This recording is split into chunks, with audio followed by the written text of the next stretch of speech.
Follow करें @Hemant_Ghai। Neeraj Vajpayee को follow करें @Neeraj CNBC।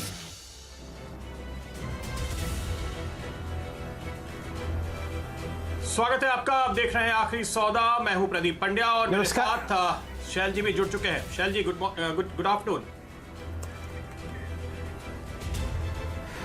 Good afternoon Pradeep ji. शानदार आप बाजार में आज मूवमेंट देख रहे हैं। मिड कैप स्पेस में खासकर लगभग 1.25% ऊपर चल रहा है हमारा मिड कैप इंडेक्स 13,200 के आसपास।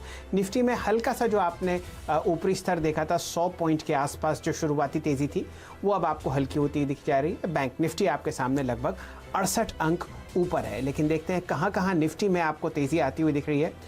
जाहिर तौर पर HDFC बैंक को देखिए, वीकेंड पर बहुत अच्छे नतीजे थे और स्टॉक आपको टॉप गेनर्स में दिखेगा निफ्टी पर। फिलहाल आपके सामने लगभग 3% ऊपर है 941 रुपए के आसपास। इसी तरीके से इन्फोसिस पर नतीजे नजर रखिए। नतीजों से पहले 3.5% की तेजी आपके सामने 664 रुपए के आसपास। अन्य कई स्टॉक्स जो आपको हरे निशान में ट्रेड करते हुए दिख रहे हैं उसमें है टेक महिंद्रा 2% ऊपर 523 पर। HCL टेक आपको ट्रेड करता हुआ दिखेगा 2% ऊपर 465 पर। और अगर लाल निशान में आपको नजर डालनी है तो सिर्फ मेटल स्पेस पे ध्यान दीजिए। हिंडाल को 6% नीचे है निफ्टी पर 117 पर। और JSW स्टील में आपको 5% का कट आता हुआ देख रहा है लगभग 169 रुपए 25 पैसे के आसपास। प्रदीप जी।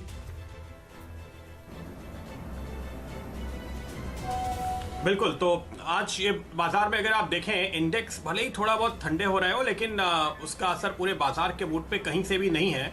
और वजह यह है कि आपने पिछले सेशन में बहुत तेजी देखी। आज हम ऊपर खुले तो उसके बाद थोड़ा सा कूल ऑफ दिन में आपको देखने को मिलता है, लेकिन बाइंग सपोर्ट काफी तगड़ा है।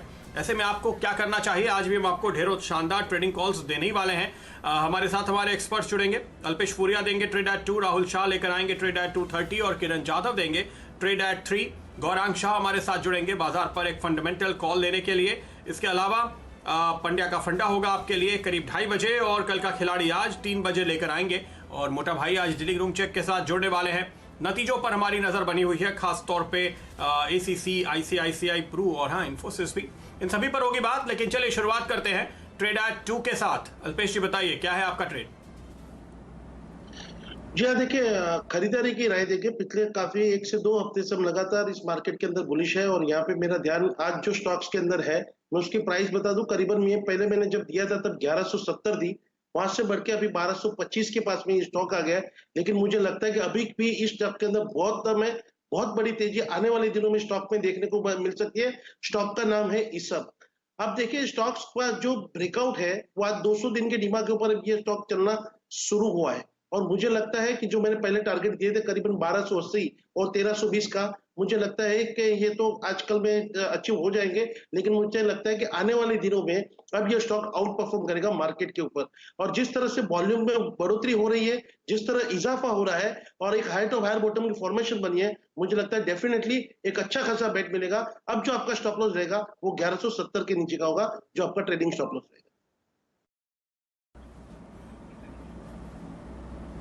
ओके, तो ये वो स्टॉक ईसब इंडिया जहां पर आप दे रहे हैं खरीदारी की राय इस समय। और जो मैं देख पा रहा हूं हमारे बात करते करते इसने करीब 1287 तक के हाईज छुए हैं। तो तेजी में है आज ये स्टॉक। और अगर आज आप यहां पर इसका एक्शन देखें तो इसने 200 दिन के मूविंग एवरेज को भी पार किया है। तो यह है आज का ट्रेड एट 2। आगे कुछ और स्टॉक्स पे नजरें लगातार बनी हुई हैं और हम आपको एक के बाद एक ऐसे ही शानदार ट्रेडिंग कॉल्स और देने वाले हैं। लेकिन पहले आपको बता दें आज की एक अहम खबर। देश के पहले कोविड हॉस्पिटल के बाद रिलायंस ने एक और बड़ी पहल की है और वो है रिलायंस फाउंडेशन ने मिशन अन्न सेवा की शुरुआत की है, जिसका मकसद लॉकडाउन से परेशान जरूरतमंदों को खाना खिलाना है। 3 करोड़ लोगों को मुफ्त खाना खिलाने का लक्ष्य है। यह दुनिया में किसी भी कॉर्पोरेट द्वारा चलने वाला सबसे बड़ा मुफ्त भोजन मिशन है। रिलायंस फाउंडेशन की चेयरपर्सन नीता अंबानी का कहना है कि अब तक 2 करोड़ लोगों को खाना खिलाया जा चुका है। My dear members of the Reliance family, Namaskar. I hope all of you and your families are safe and healthy. For Mukesh and me, it is our top priority to ensure that each one of you and your loved ones in your families are safe, protected and COVID-free. COVID-19 is an unprecedented pandemic for the world, for India and humanity. As India enters an extended period of lockdown, our hearts go out to all those Indians who depend on daily wages for the next meal. They too are members of our Parivar, our Bharat Parivar. That is why at Reliance Foundation we have launched Mission Anna Seva, our pledge to feed needy Indians. In our culture, Annadan is Mahadan. Upanishads teach us that food itself is Brahma. Through Mission Anna Seva, we will provide over 3 crore meals to marginalized communities and frontline workers across our nation. This will be the largest meal distribution program ever undertaken by a corporate foundation anywhere in the world. Friends, it is our collective duty to do whatever it takes to help our people and our nation achieve victory in this fight against coronavirus. In partnership with BMC, Reliance has set up India's first 100-bed exclusive COVID-19 hospital in Mumbai in just 2 weeks. I'm pleased to share with you that we are now expanding this facility to a capacity of 250 beds. We will produce 1 lakh masks and 100,000 PPEs daily for health workers and caregivers across India. Reliance is also providing free fuel to emergency vehicles to help ensure COVID-19 patients quickly get the medical care they require. In this hour of need, our colleagues at Reliance Retail are working overtime to provide essential supplies daily to millions of Indians via stores and home deliveries to more than 200 cities. And Jio is providing uninterrupted, reliable digital connectivity to 40 crore individuals and thousands of organizations through its work from home, study from home, and health from home solutions. Reliance Foundation has donated 535 crore rupees to various relief funds, including the PM CARES Fund. Mukesh and I wish to salute the incredible dedication and service-mindedness of all our Reliance family who have stood as one. They are the beating heart of the Reliance institution. A special mention and gratitude for all our doctors, nurses and staff of Sir H.N. Reliance Foundation Hospital, our colleagues at Reliance Retail, back-end and front-end, and the entire team at Jio. All of you have made us proud. You are the true heroes and warriors in this battle against COVID-19. Friends, whenever India is faced with an adversity, our people have always defeated it with unity and determination. This crisis will be no different. Corona हारेगा, India जीतेगा. Stay safe. God bless. Jai Hind.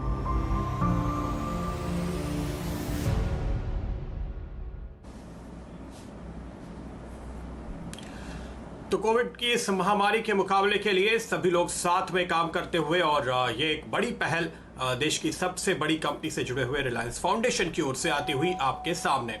और नजर डालते हैं बाजार पे, एक राय लेते हैं अपने एक्सपर्ट से निफ्टी या बैंक निफ्टी पे इस समय अगर वो कोई ट्रेड देख रहे हो। अल्पेश जी हमारे साथ जुड़े हुए हैं। अल्पेश, कोई ट्रेड है इस समय निफ्टी या बैंक निफ्टी में? क्या आप लॉन्ग करके जाना चाहेंगे, क्योंकि आप काफी बुलिश व्यू रखते हैं पिछले दिनों में, तो मेरा ख्याल है कॉल तो आपकी लॉन्ग साइड की होगी।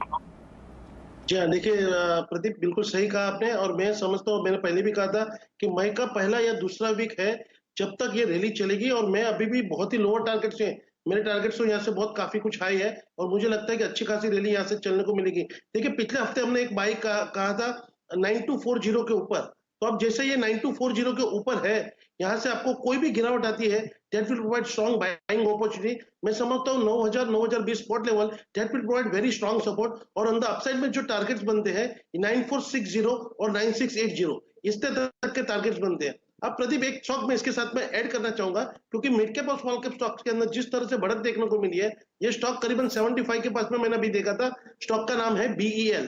देखिए जिस तरह की मूव मैं इसके साथ में इसलिए जोड़ रहा हूं कि देखिए बाइंग कितनी स्ट्रांग है। अगर आपका निफ्टी भी साइडवेज है तो 75-76 के पास में स्टॉक ट्रेड कर रहा है, आप 71 का एक स्टॉप लॉस लगा करके पोजिशनल ट्रेड लीजिए। मुझे लगता है कि आने वाले एक हफ्ते के अंदर यह स्टॉक करीबन आपको 85 से 90 की रेंज में ट्रेड करता हुआ दिख जाएगा। जी फुरिया साहब, बहुत शानदार तरीके से आपने BEL को पकड़ा है। इसमें ब्रेकआउट तो आ ही चुका है और 76 का मतलब है कि इसमें 50 की जो DMA है वो आपको टूटती हुई दिखेगी। वॉल्यूम तो शानदार है ही और आपके सामने लगभग 2,70,00,000 शेयर इसमें ट्रेड हो चुके हैं और बेहतरीन वॉल्यूम और प्राइस एक्शन। वॉल्यूम भी आपको लगभग 2 हफ्ते का हाई दिखेगा। तो BEL एक फेवरेट काउंटर रहा है ट्रेडर्स का और आपको इसमें बहुत ज़बरदस्त तेज़ी आती हुई दिख रही है। इस पर हम लोग ध्यान देंगे। अक्सर ये स्टॉक आपको सर्किट पर लगता हुआ दिखता है।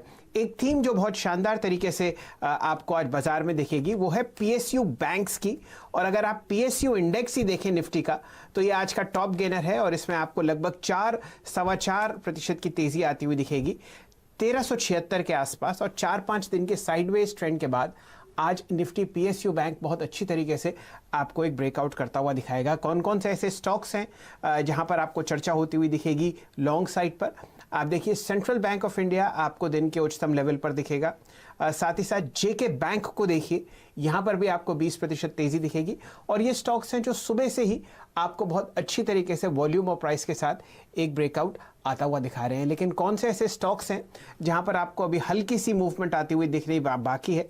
सबसे पहले ध्यान देते हैं बैंक ऑफ इंडिया पर।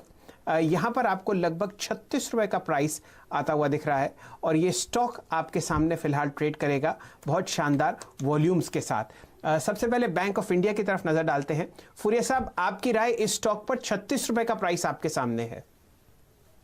मैं समझता हूँ सेल जी इसको अभी का भी खरीद लेना चाहिए। 35 के ऊपर का एक अच्छा खासा स्टॉक्स के अंदर ब्रेकआउट आया हुआ है। देखिए अब ये अच्छी जो स्टॉप लॉस बनेगा वो थोड़ा आपका 34-33 हाफ के नीचे का रहेगा। लेकिन ऑन द अपसाइड में जैसे ही ये स्टॉक 37 के ऊपर सस्टेन होना चालू होगा, मुझे लगता है कि 45 से पहले कोई भी रेजिस्टेंस मुझे यहाँ पर नहीं दिखता है। और 45 के लेवल्स को भी अगर ये स्टॉक निकालेगा तो 50-52 तक के लेवल देखने को मिलेंगे। लोअर लेवल्स में कहीं भी ये स्टॉक्स बॉटमिंग आउट की फॉर्मेशन बना रहा है। लोअर लेवल में ट्रायंगल का ब्रेकआउट की पूरी तैयारी हो चुकी है। मैं समझता हूं यहाँ पे डेफिनेटली बाय करके चलना चाहिए। बहुत ही अच्छा खासा रिटर्न आपको ये स्टॉक यहां से दिला सकता है।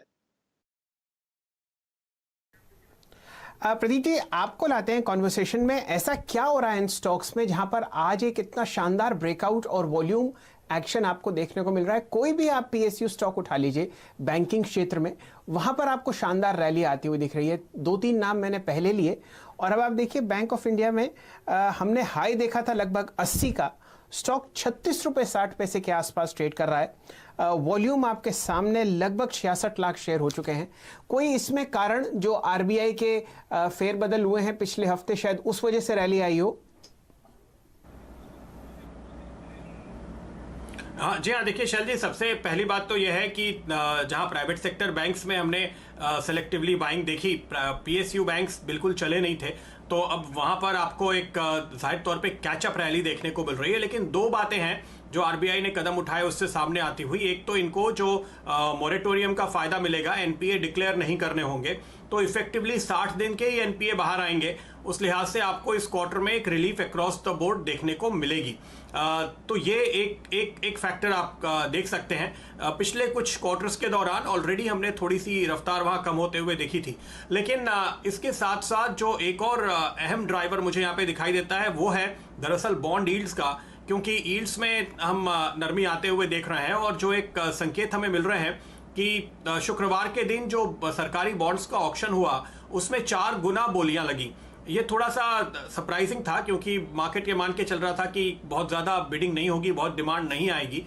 लेकिन इतनी ज़्यादा बोलियां लगने के पीछे ये कहा जा रहा है कि दरअसल आरबीआई ने कुछ प्राइमरी डीलर से कहा कि आप खरीदारी कीजिए, और शायद आरबीआई ने इनडायरेक्टली फंडिंग की उनकी। तो इसका मतलब यह है कि बॉन्ड यील्ड्स को कंट्रोल में रखने के लिए अब आरबीआई खुलकर सामने आ रहा है, और जो हम मोनेटाइजेशन की बात कर रहे थे वो देखने को मिलेगी। तो उसका पूरा फायदा इन कंपनीज को होगा, क्योंकि इनके पास बड़ी तादाद में इनके बैलेंस शीट का जो 30-35-40% तक बॉन्ड्स में पड़ा हुआ है, वहां पर इनको एप्रिसिएशन देखने को मिलेगा, और उसके लिए आप ये खरीदारी फिलहाल आते हुए देख रहे हैं। इसके अलावा कोई और मदद क्या सरकार की ओर से इन बैंकों को मिलने वाली है, ऐसा कोई अपडेट नहीं है। पर मुझे जो की ड्राइवर दिख रहे हैं वो यही दो चीजें हैं जिन पर इस वक्त मेरी नजर है। और आपने जिस तरह से बताया, बैंक ऑफ इंडिया एक बहुत ही शानदार मूव दिखाता हुआ, और मुझे बैंक ऑफ बड़ौदा में और स्टेट बैंक ऑफ इंडिया में ऐसे ही मूव का अभी इंतजार है। शैल जी जी प्रदीप जी, साथ ही साथ आप देखिए कुछ समय पहले जो हमने वॉल्यूम देखी थी बैंक ऑफ इंडिया में, वो अब बहुत ज़बरदस्त तरीके से बढ़ती हुई दिखेगी।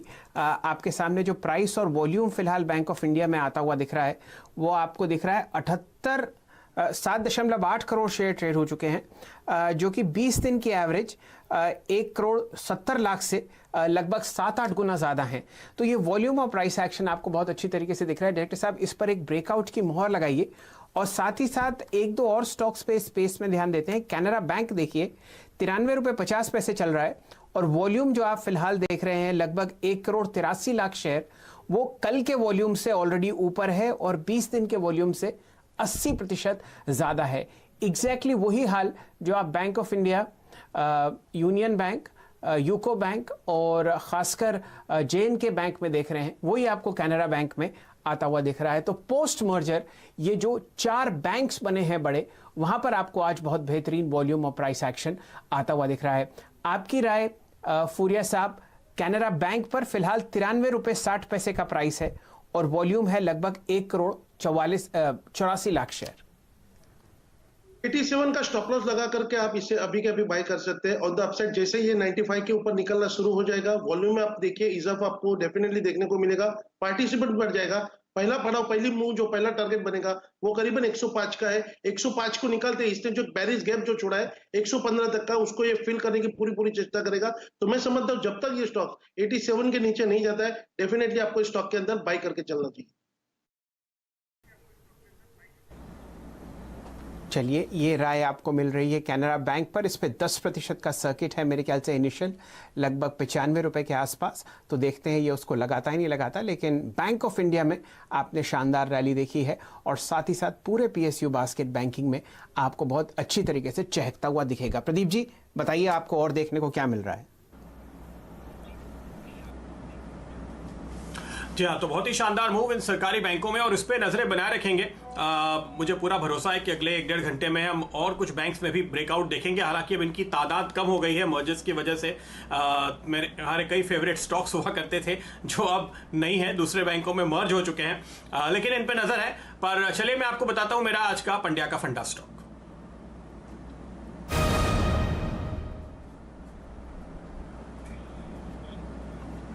और आज का स्टॉक है मेघमनी ऑर्गेनिक्स। यहां पर 65 रुपए के टारगेट के साथ आपको खरीदारी की राय दी जा रही है। शुरुआती टारगेट है, क्योंकि मैं आपको सिर्फ याद दिला दूं, इसका 52 वीक हाई 73 था, लेकिन 2018 का हाई करीब 126 रुपए था।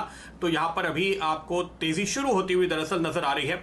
आज ही ये अपने बुक वैल्यू से ऊपर निकला है, बुक वैल्यू के आसपास या डिस्काउंट पे ट्रेड करता हुआ नजर आ रहा था अब तक ये स्टॉक। और अब इसने जो ये तेजी पकड़ी है, आप देखिए पूरे केमिकल सेक्टर में आप एक रीडेटिंग होते हुए देख रहे हैं, वो अपनी जगह है। लेकिन इस स्टॉक पे नजर पड़ने की जो खास बात है, एक तो ये अभी भी अपने हाई से काफी नीचे है, दूसरे 4.5 पौने 5 के आसपास के पी पे चल रहा है, तो वैल्यूएशन के लिहाज से अच्छा है। तीसरे अगर आप देखें तो पिछले 3 सालों में इसका कारोबार करीब 50% बढ़ा है, तो एक अच्छी ग्रोथ वाला स्टॉक है। इसने कई सारी अपनी कैपेसिटीज को बढ़ाया पिछले दिनों में, और 2019 के कैलेंडर ईयर में कई सारे प्लांट इनके ऑन स्ट्रीम आए, जिसके चलते एक तो बड़ा कैपेक्स पूरा हो गया, और दूसरे इसके चलते जो एडिशनल प्रोडक्शन आ रहा है उसकी वजह से ये इस समय डिमांड को पूरा करने में काफी सक्षम है, काफी अच्छी स्थिति में है। इनका जो फोकस है, सबसे बड़े जो ये सप्लाई करते हैं वो एग्रोकेमिकल और फार्मास्यूटिकल को करते हैं। तो आप देखिए कि आज की तारीख में जब सारे कारोबार बंद हैं तो चल क्या रहा है, एग्रो केमिकल और एग्रो प्रोडक्ट्स के लिए छूट दे दी गई है पूरे देश में।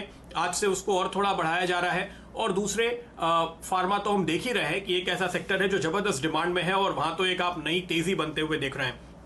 इसके अलावा ये कंपनी जो है पेंट कंपनीज और प्लास्टिक कंपनीज को भी पिगमेंट सप्लाई करती है। और यहां भी अगर आप देखें तो हमने घर बनाने के काम में आने वाली तमाम चीज़ों में एक रीरेटिंग देखी है। पेंट्स में भी आपने एक तेजी आते हुए देखी है। पेंट और प्लास्टिक दोनों इंडस्ट्रीज के लिए एक दूसरा बड़ा बूस्टर आ गया है, जिसके चलते वहां से डिमांड बढ़ेगी ऐसा लगता है, वो है कच्चे तेल का। तो इनके जो क्लाइंट्स हैं उनके कारोबार अगर आपको बढ़ते हुए नजर आ रहे हैं, उसका फायदा जाहिर है कि इस कंपनी को मिलेगा और ऐसे में जो बढ़ी हुई कैपेसिटी है उसका ये बेहतर इस्तेमाल करेंगे। और जब ऐसा होता है तो कंपनी को एक ऑपरेटिंग लेवरेज भी मिलता है और वहां पर मार्जिन में आप एक्सपेंशन देखते हैं। तो ये आउटलुक उन एनालिस्ट की ओर से जो इसको करीब से ट्रैक करते हैं मिलता हुआ नजर आ रहा है। तो यही वजह है कि खरीदारी की राय आज यहाँ पर आपके लिए बन रही है। फिलहाल आपको तकरीबन 15-16% ऊपर ये स्टॉक दिखाई दे रहा है। आज तो खैर ये 20% के सर्किट लिमिट वाला स्टॉक है और इस सेक्टर में कई सारे स्टॉक्स थे, लेकिन ढूंढ करके हमने इसको निकाला क्योंकि यहाँ पर 20% की लिमिट थी, ताकि आपके लिए बेहतरीन मौके बने रहे। और यहाँ पर अभी भी ऊपर जाने के लिए वैल्यूएशन के लिहाज से काफी बेहतरीन मौके नजर आते हैं। चलिए एक राय लेते हैं अपने एक्सपर्ट्स की। अल्पेश जी, आप क्या देखते हैं चार्ट्स पे? इमीडिएट टारगेट तो मैं 65 के बता रहा हूं, जो ज्यादा दूर नहीं है। आपको क्या दिखता है? उसने 20% की जगह प्रदीप लगता है मेरे लिए थोड़ा वेट किया है, तो मेरे लिए भी थोड़ी जगह रखी है। देखिए, मैं समझता हूं कि स्टॉक यहाँ पे 32 एक बहुत ही स्ट्रॉन्ग सपोर्ट है अगर आप मंथली चार्ट को फॉलो करें तो। और वहीं से उसने 32 से 35 की रेंज का जो सपोर्ट है, वहीं से उसने आज ये ब्रेकआउट दिया है ऊपर की तरफ का। अब जो एक मेन पड़ा हुआ है, मैं यहाँ पे आपको क्यों बोल रहा हूँ ये आप समझ लीजिए। एक जो मेन पड़ा हुआ है ये 54 का है।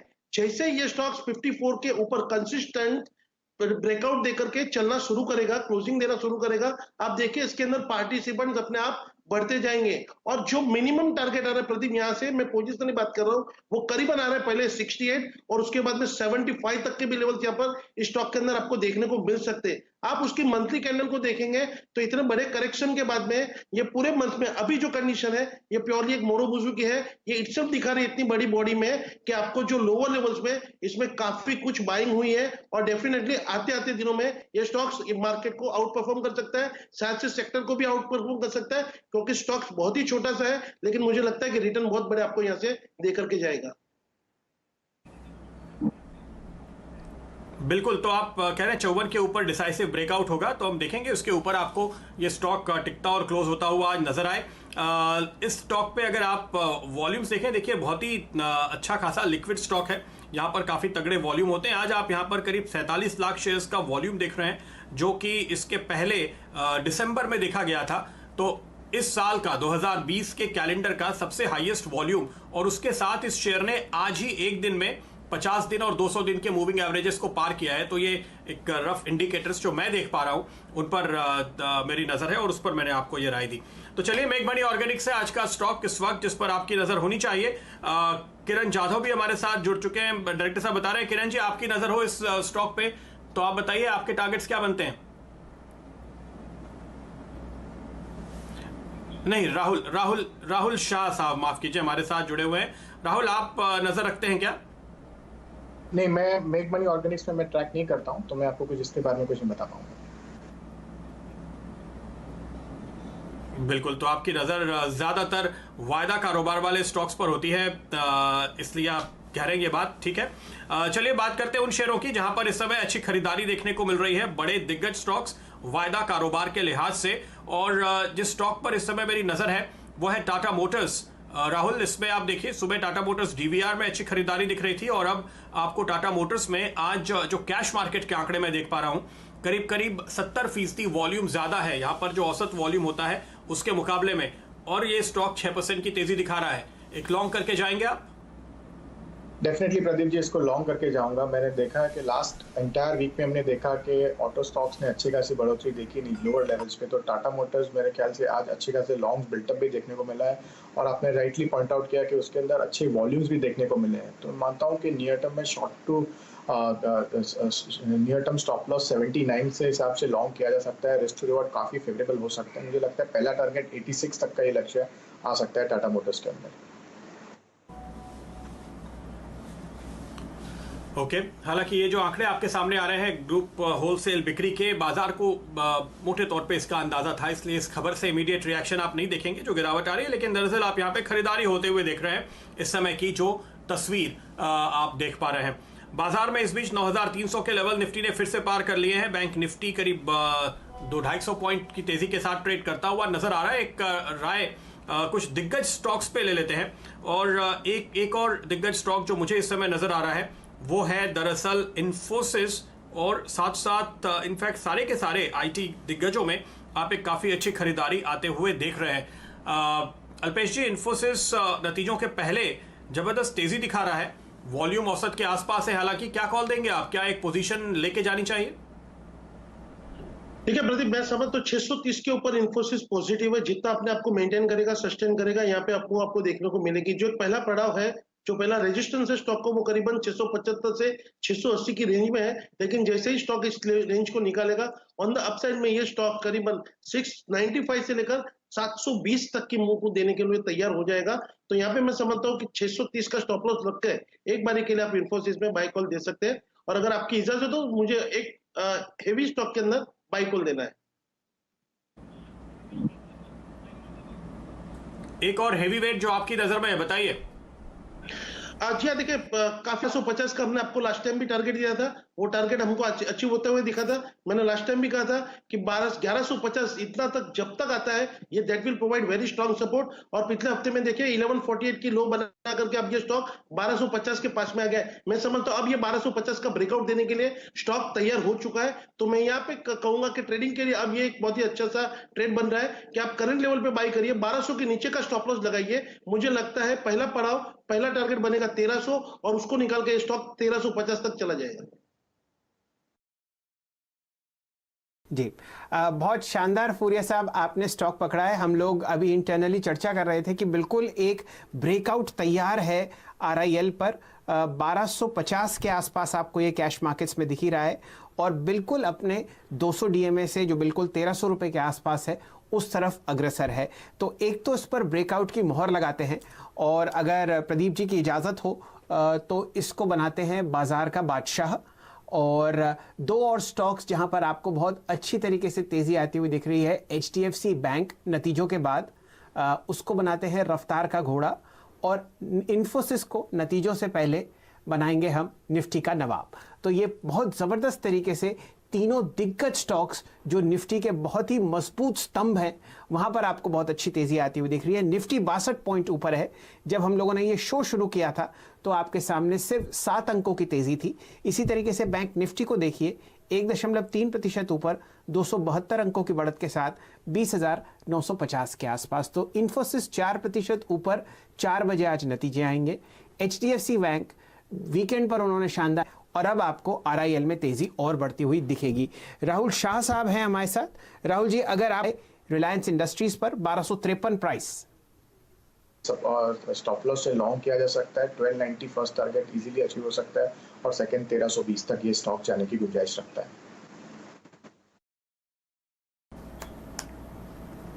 चलिए 1320 के लक्ष्य में, अब अगर आप इसकी थोड़ी लंबी अवधि का चार्ट दिखाएंगे तो आपको दिखेगा कि एक शानदार आपको मेरे ख्याल से आपके सामने, जी हाँ, मार्च 2020 का हाई लगता हुआ दिख रहा है, जो कि लगभग 1.25 महीने, और अगर ये चलती है तो आप देखिए बाजार का ऊपर जाना बिल्कुल तय है। पिछले 2 मिनट में निफ्टी 10 पॉइंट ऊपर बढ़ चुका है, दिन के उच्चतम लेवल की तरफ अब अग्रसर 9,337, और आपने दिन का उच्चतम लेवल देखा था लगभग 9,385 के आसपास। तो देखिए फिलहाल किस हिसाब से आपको रैली बनती हुई दिखेगी। प्रदीप जी।